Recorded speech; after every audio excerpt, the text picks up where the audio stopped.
I'm Ed Hernandez with Staker Parsons Companies. We needed a new building for all of our lines of business to come together. I'm the dispatch manager for the Ready Mix. Our old building was long overdue to either be remodeled or demolished. We opted to go with demolishing the building and building a new building for us. We have around 50 employees. They're going to be moving over here and housed here.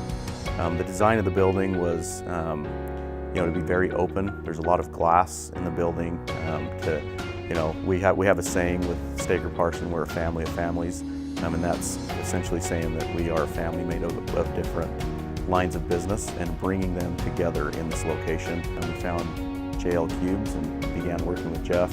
From the very beginning, Jeff was very accommodating, very personable. He was here, local, and was willing to bring out chairs for my team to test for weeks and vote on and see what was the most comfortable.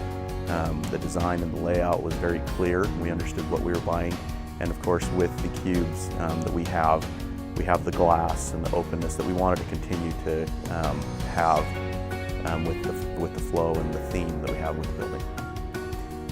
So we've worked with other companies in the past when going through the bid process and comparing what we were going to get and pricing, and I really appreciated the fact that Jeff was willing to look at ways to save us money on a project this large. So with Jeff, in the design process, we were able to put our vision out there, and with the drawings that came back that were three-dimensional, we could see that it was exactly what we wanted.